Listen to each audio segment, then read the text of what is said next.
जनसुराज के युवा जिला अध्यक्ष मुजफ्फरपुर के सावन पांडे ने आज प्रेस वार्ता कर मुजफ्फरपुर स्मार्ट सिटी का सच्चाई का पोल खोल दिया। कहा, नगर निगम के कर्मचारियों के विगत महीने वेतन भुगतान में 2 से 3 दिनों की राशियां क्यों काटा गया और कटी हुई राशियों का उपयोग किसने किया। होल्डिंग टैक्स लगाने के बाद निगम के द्वारा नालों की सफाई, निर्माण और कचरों का सही से प्रबंधन क्यों नहीं हो रहा। होल्डिंग टैक्स बढ़ने के बाद राजस्व में बढ़त हुई, फिर भी निगम शहरी विकास के कार्यों में फिसड्डी क्यों। चिल्ड्रंस पार्क को छोटी कल्याणी का तोड़कर वहां पार्किंग का निर्माण किसके आदेश पर हुआ और उस पर गाय घाट के विधायक निरंजन राय का नाम क्यों और उस पर एमएलसी कारी सोहेब ही क्यों। मेयर को सम्मान क्यों नहीं। विगत 3 स्टैंडिंग कमेटी की बैठक में व्यवसायी के हित के लिए क्या निर्णय लिया गया जिससे व्यापार का विस्तार हो सके। बरसात के महीने का आगमन है, पर स्मार्ट सिटी के विकास के लिए निगम के द्वारा क्या किया गया। अभी भी सड़क और नाले अधूरे हैं क्यों। निगम की कचरा डंपिंग वाली गाड़ियां तेज रफ्तार में रेवा रोड पर रतौनिया की ओर जाते हुए अक्सर दुर्घटना का अंजाम देता है क्यों। नगर निगम के अंतर्गत जो भी सार्वजनिक पेयजल की व्यवस्था है वो या तो किसी शौचालय से सटा हुआ है या कचरा डंपिंग पॉइंट पर है, जैसे आंचल श्री बस्तालय नज़दीक, छोटी कल्याणी एवं अन्य जगहों पर। छाता चौक, कलमबाग चौक, चक्कर चौक, स्पीकर चौक पर न तो शौचालय है और न ही सार्वजनिक पेयजल की सुविधा। क्या वहाँ के लोग नगर निगम के वासी नहीं हैं? क्या टैक्स नहीं देते? महिलाओं के लिए शहर के चौराहे पर स्वच्छ यूरिनल की सुविधा क्यों नहीं। अगर नगर निगम के अंतर्गत बसे हुए गरीब जो कच्चे मकानों में रहते हैं उनके लिए पुनर्वास की व्यवस्था निगम ने क्यों। स्मार्ट सिटी को लेकर के जो कार्य किया जा रहा है वो पूरा अनियमित रूप से चल रहा है। आप स्मार्ट सिटी का काम कर रहे हैं, कीजिए, बढ़िया है। बरसात भी 15-20 दिनों में मानसून का आगमन हो जाएगा। अब बरसात में लड़ने के लिए आप क्या व्यवस्था करके रखे हैं, नगर निगम बताएगी तो। जगह जगह नालों को काट करके छोड़ दिया, को तोड़ करके छोड़ दिया गया है। आपको याद होगा कि विगत 1-2 वर्ष पहले एक माँ अपने बेटे का लाश आकर के इसी नगर निगम मुजफ्फरपुर में खींच रही थी बारिश में। तो क्या नगर निगम फिर से वही इंतजार कर रहा है या महापौर नहीं चाह रही है, उनको पता नहीं है कि स्मार्ट सिटी का काम कैसे होता है, या नगर आयुक्त अनजान है एक आईएएस होकर के। और उसके बाद एक और बड़ी विडंबना है कि आप देखेंगे नगर निगम में जो भी कर्मचारी लगभग 50,000 के आसपास काम कर रहे हैं, आज विगत महीने में उनका जो वेतन भुगतान हुआ है उसमें से 2-3 दिनों का भुगतान काट लिया गया है। सैलरी में से, वेतन में से 2-3 दिनों का पैसा काट लिया गया है। तो 2-3 दिनों का पैसा कौन उपयोग में लाया, ये जवाब महापौर और नगर आयुक्त दें। किस बात के लिए 2-3 दिनों का वेतन काटा गया है सभी लोगों का। क्यों कर्मचारियों के बाल बच्चे नहीं हैं। ये तो यानी कि इसको क्या माना जाए, वित्तीय अनियमितता ही माना जाए, लूट ही माना जाए, घोटाला ही माना जाए। आप देख रहे होंगे जिला स्कूल के आसपास जाइए, नाले का निर्माण हो गया, सड़क का निर्माण हुआ, अब सड़क को तोड़ करके फिर से नाला बनाएंगे, अब नाला को तोड़ करके फिर से सड़क बनाएंगे। खर्च नहीं हो रहा है। शहर के बड़े हिस्से को, कलमबाग और छाता चौक और घोड़िया बाजार को आप स्मार्ट सिटी से काट करके अलग रूट बना दिए। क्यों घोड़िया बाजार के लोग और छाता चौक के और कलमबाग चौक के लोग स्मार्ट सिटी में रहने लायक नहीं है क्या उनके नजर में।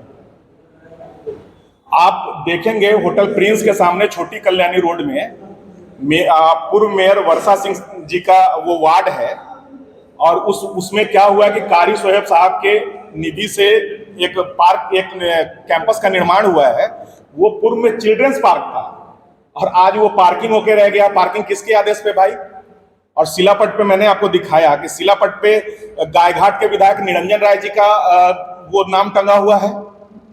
क्यों महापौर साहिबा का इज्जत नहीं करते हैं क्या राजद वाले लोग।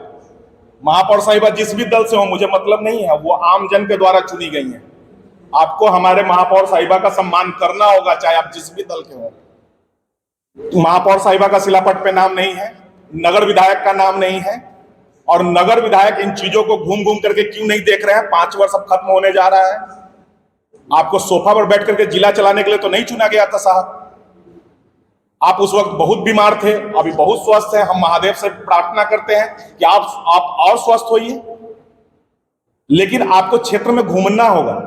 आप रेवा रोड की ओर चले जाइए और आप देखेंगे कि लोग भारी जाम की समस्या से वहां गुजरते हैं। पार्किंग की व्यवस्था जो है रेवा रोड में बसों की वो अलग है, लेकिन नगर विधायक जाकर के बोलते भी नहीं है। सारा ठिकरा लोग अभी तक सांसद पे ही फोड़ रहा था। नगर विधायक को क्यों रखा गया? सोफा पर बैठने के लिए, पंकज मार्केट में बैठ करके जिला चलाने के लिए? ऐसे नहीं चलने दिया जाएगा। स्मार्ट सिटी का एक एक काम उनको जाकर के देखना होगा। और जितना भी बायो टॉयलेट बनाया गया है, बायो टॉयलेट के बगल में पानी वेंडिंग मशीन लगा दिया गया है। कहीं पानी की वेंडिंग की व्यवस्था नहीं, उसमें पानी जाता ही नहीं है। आपको मैं बोलेंगे, वीडियो में आपको शेयर कर दूंगा। वहां के लोकल लोग बता रहे हैं कि कभी पानी आता ही नहीं है। मशीन लगा दिया गया, पानी जमा होता ही नहीं है। और जो भी बायो टॉयलेट है उसमें जानवरों का मलमूत्र है।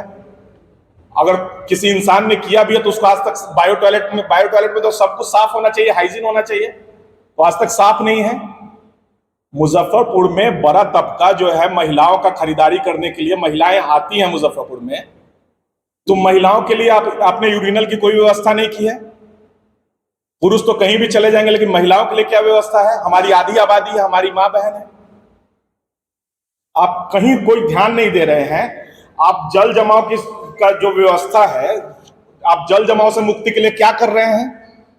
कोई जवाब नहीं है, न महापौर के पास, न नगर आयुक्त के पास, न नगर विधायक के पास।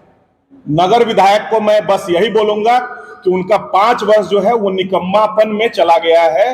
वो उन्होंने कुछ नहीं किया है शहर के लिए, नगर के लिए उन्होंने कुछ नहीं किया है।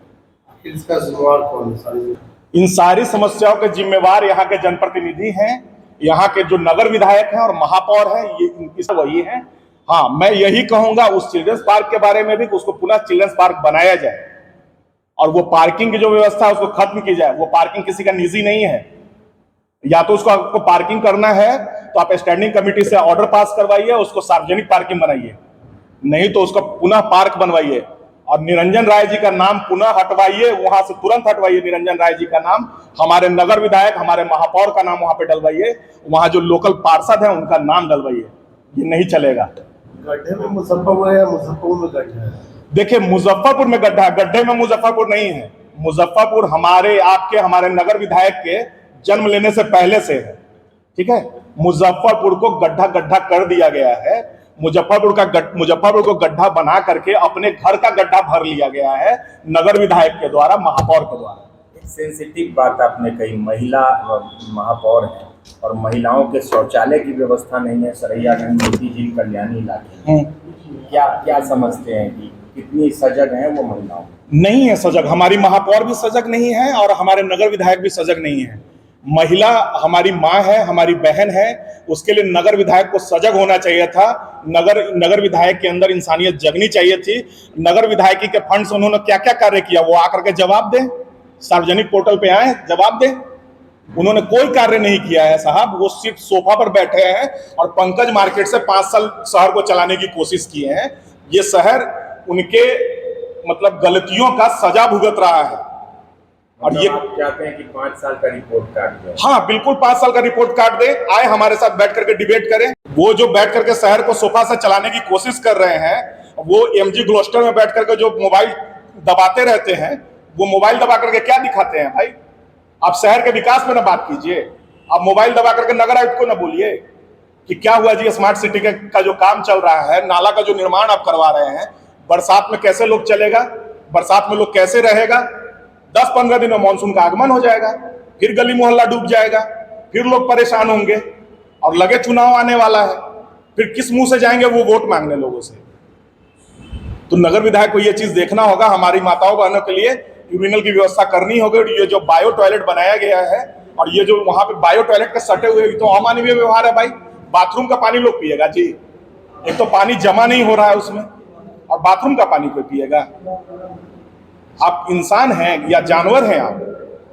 क्या नगर विधायक अपने घर के बाथरूम में, अपने टॉयलेट में का पानी पीते हैं? मुझे पी करके दिखाएं, एक गिलास वीडियो बनाएं, या हमको बुला लें, हम मीडिया वालों को लेकर के आते हैं, हमारे सारे मीडिया बंधु रहेंगे, वो अपने टॉयलेट में, जिस टॉयलेट को वो प्रतिदिन यूज करते हैं, उसका पानी पिएंगे? वो इतनी हिम्मत नहीं है उनमें, बीमार हो जाएंगे। 90% बायो टॉयलेट गलत जगह पर गलत तरीके से बनाया गया है। जो पानी वेंडिंग मशीन लगाया गया है वो पानी जमा नहीं करता है, और वो भी गलत तरीका है, अमानवीय तरीके से वहां पे लगाया गया है। वो रूल के एकदम अनुरूप नहीं है। नगर निगम के कार्य से संतुष्ट हैं? नहीं नहीं नहीं, नगर विधायक ही सुस्त पड़े हुए हैं, तो वो भी नगर निगम को नहीं देख रहे हैं। उनके क्षेत्र में नगर निगम आता है ना, वो महापौर से बात करें, नगर आयुक्त से बात करें।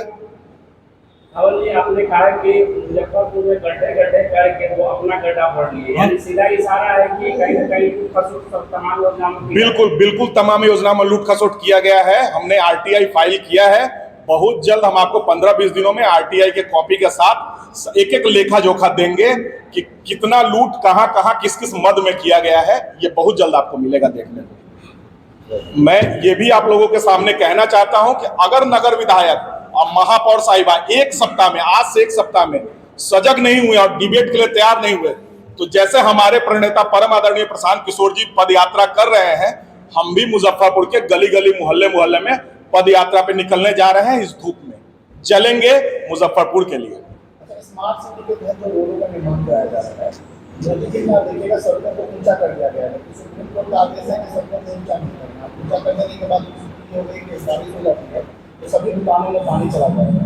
सुप्रीम कोर्ट का आदेश है कि किसी भी सड़क का निर्माण करना है तो उसको पहले खोदना है और उसकी ऊंचाई नहीं करनी है। इस तरह का करना है। देखिए, कार्य पूरा हो चुका है, अभी तक किसी ने उस पर किसी प्रकार की आपत्ति नहीं की। देखिए, मुजफ्फरपुर का 80% सड़क नाले से बहुत ऊपर है, और नाला कहीं भी जो है जीरो लेवल पे नहीं बना हुआ है। बारिश का पानी लगेगा तो हमारे व्यवसायी भाई फिर परेशान होंगे।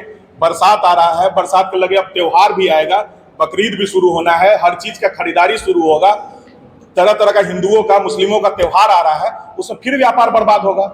आप देखे होंगे कि होल्डिंग टैक्स बढ़ा दिया गया। होल्डिंग टैक्स से नगर निगम की उगाही तो बढ़ गई, राजस्व बढ़ गया, लेकिन व्यवसायी भाइयों के लिए कोई सुविधा नहीं बढ़ाया गया, तो फिर वो त्योहार में परेशान होंगे। तरह तरह का त्योहार आ रहा है, उनको फिर तंग किया जाएगा। तंग इस सेंस में किया जाएगा कि पानी जमा हो जाएगा, नाले का पानी बच जाएगा, कोई आएगा ही नहीं खरीदारी करने। फिर लोग ऑनलाइन खरीदारी करेंगे। लोग ऑनलाइन खरीदारी करेंगे तो लोकल लोग कहां जाएंगे? हमारे माननीय प्रधानमंत्री जी कहते हैं कि लोकल को वोकल कीजिए, और यहाँ तो दूसरे तरीके का वोकल कर रहा है। लोग लूट का अड्डा बनाया हुआ है मुजफ्फरपुर को, कोई सुनने वाला कोई देखने वाला नहीं है। तो अब ये नहीं चलने दिया जाएगा। एक सप्ताह में हम लोग इस धूप में पदयात्रा पे निकल रहे हैं। सारे व्यवसायी भाइयों से आह्वान कर रहे हैं कि आप लोग सब साथ दीजिए। मैं ये नहीं कहूंगा कि आप अपने व्यवसाय को छोड़ करके हमारे साथ आइए, दिल से सहानुभूति दिखाइए और आशीर्वाद दीजिए। हम लोग निकल रहे हैं और इस नगर निगम को, इस नगर को बदलेंगे।